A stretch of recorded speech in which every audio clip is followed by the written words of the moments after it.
party regardless of what kind of racetrack you're running at.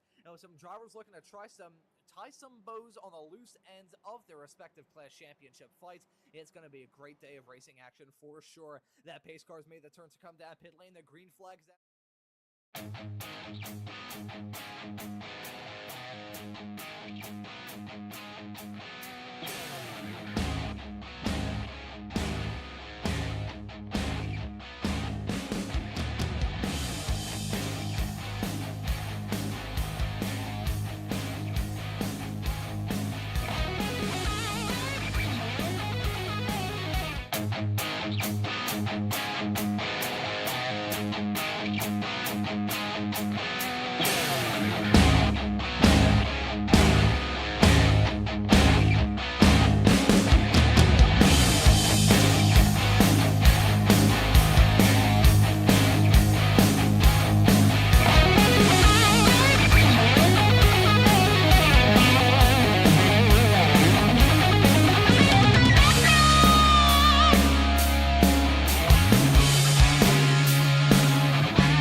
You didn't hit go live, huh?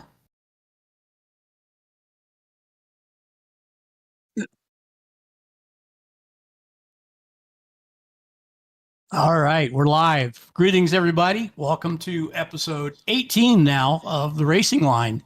You can see we've got a little different floor today.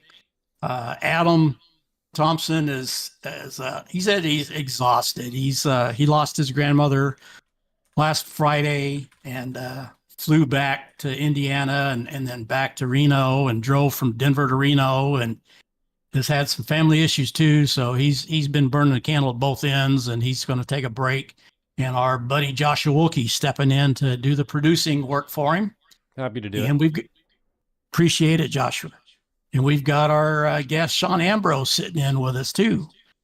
Longtime announcer, early days of the Weekend Warriors. So he knows a bunch of you guys already. So good to see you. Thanks for taking time out to do this, Sean. I really appreciate it. Absolutely happy to be here. Thank you so much for having me on, Stevie. All right.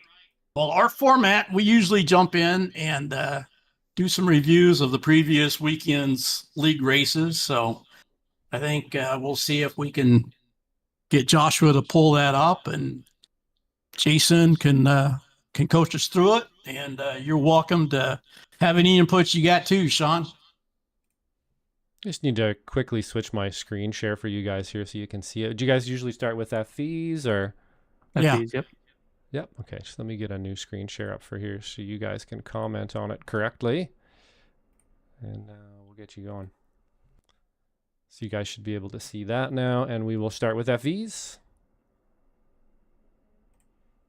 Okay. I'm seeing our thumbnail. Yep, we should have it up right about. The second to last race of the season looks very disorganized at the Give front me as one it's sec here. And we're live with it on YouTube. From the second to last race of the season looks Right, very you guys disorganized can't at the see it, front though. as There it we are. stands at the moment, Yep. but still waiting for that green flag to fly. And these All drivers right. start bending their All right, throttle FVs pedals at as the green flag is. The drivers are Laguna on Seca. their way. Sorry for the replay is going to be a bit squished. We've got some format issues. But Delayed as well here. We're delayed. Oh no, you're good. You're good. And try and displace green. That is a heads-up fight. yeah, we had a big grid for Laguna. Oh, there's the tap. There's the tap. That never happens down there. Yeah. Right. No. But incredible that it was only a one car incident I think instead we of the had entire field. 20, 25 of them this Saturday, 30 of them last week. So we've had some pretty good V fields. Yeah, you don't usually get through the corkscrew too wide quite that easily, Ron. That was a pretty good. The, that was a good race for sure. Good one. Stasinski's there are real world Formula V drivers, SECA. Dortulo, our leader up there, runs UK Formula V. So we've got some real world guys in here as well. Yeah, I watched a little bit of this race, and Thor really, well, he was fairly unmatched for most of this race. Yep. Yeah, he had the edge for sure. It's a great track too. Yeah. Love this place. This was I think this was the first track I ever drove in Iracing. And I hated it. Well, I got It took me a really long time to get to grips with it, and now it's one of my favorites. I got this one off my bucket list in May. I was there for the IMSA event, so Oh, nice. yeah, Nice. wonderful, absolutely wonderful. I hear it's a beautiful venue. Yeah, or just that the track and the area itself is really, really nice. It's Never been out there, but it's a really cool place to see a race. Yes, absolutely. yeah. Wait for it. Oh my goodness. Somebody went flying. Zippy, no. Oh, yeah. That That was certainly zippy. shocked us. Yeah, that was a pretty good shunt for Zippy. Yeah. Oh. Yeah, just didn't clear. misjudged it a little bit. Oh Yep. my goodness! So I kind of missed that. He was right coming there. through pretty good too. Looking Yeah, he good. was. He was on a charge. Yeah, hopefully he comes out more. Then Mark had a incredible race. 12 for, Yeah. for S2. Mark Kahn. Yeah. Was this his first one? No, maybe his third Second? or second or third, something like that. Yeah. You know, he has a soup nickname, guys. Bill Oh, yeah. Soup's on. Oh, yeah? The Watchman. Yep. Mark Cohn is the Watchman. Oh yeah, I'll have to remember that. Yes. Yeah. Yeah. Yes, the Yeah. Watchman. Okay. Former Lionheart IndyCar driver, Mark Cohn. Okay. Yeah. Oh wow. Awesome. And then not quite. Didn't, thought a Awesome. little bit Now better. you get all He has types out a- here, right? It's great. He has a fascination with watches. So, Okay. and I believe sushi buffet as well. So yeah, if you ever get him on, ask There him you go. about the sushi at his local buffet. Some good background. Yeah.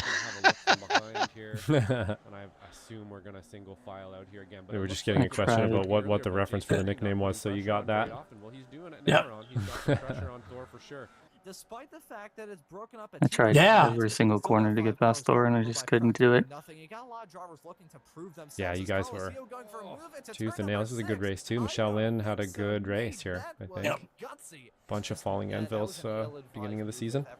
Mhm.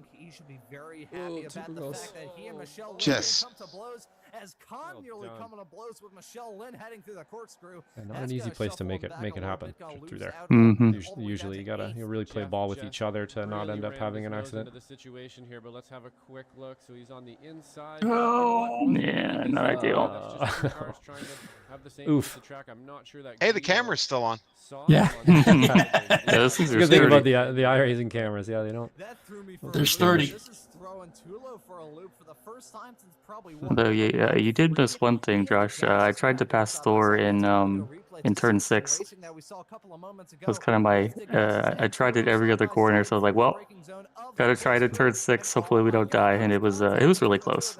That's how Alan got past both of us. Yeah. They're putting on a fantastic show and battling tooth and nail. Yeah, he was Speaking kind of of, waiting the let's whole race, I continue think, with for the something gases like and that green. to happen. They've And lost then out a whole Mhm. lot of time to Tulo though, so I think they've been battling took for it. much Hey, longer than just that Antonio, first race. Flavio, They head Yonksi's from in the six chat. away. Tam, as always, This good to race, see everybody. Less than 2 minutes to go at this point in time. Hang down the right haul straightaway, off into the corkscrew for what I Yonksi believe Lynn's is probably another name you know, last Sean. time. Green and Yes, the gas is yes, side by absolutely, side yeah. through the corner. Green really wants that second position because he is trying to do Super everything fast. he can Super to duper hold fast. on to a He's chance got of all the finishing this SRF race records, I think, within in the striking time trials distance right now, of except for Tulo one. in that championship Or fight. maybe two, and I have one of them. Yeah, Cadwell Park. we saw Lynn in the SCCA runoffs just a couple weeks ago.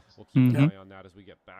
Yeah, he took a bunch of it last year, I think, didn't he? He won like Mhm. 3 or 4 out of them. He did. A bunch of- Yeah. Yeah. Wave on Coliseo. Coliseo fighting back at her. They're side by side.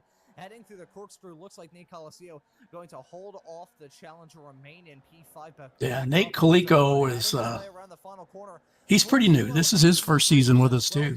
Mhm.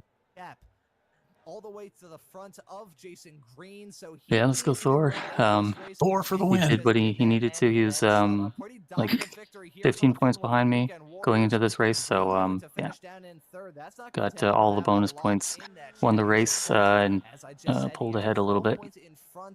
Let's go, Michelle. Finally avoided all the anvils. Got a Yeah. great finish. Yeah, totally. Almost top 5 there, too. Real close. Good battle. That's not going to help him at And let's go, Hank. Spec 2 win. Jason, is this one of your favorite car track combos? I wouldn't say it's my favorite. It's definitely I prefer the SRF or the Formula Ford at Laguna Okay. for sure. All right. The V's, it's kind of a little too drafty for my taste here. But yeah. Yeah, All right. Laguna's an interesting one. We on to SRF next?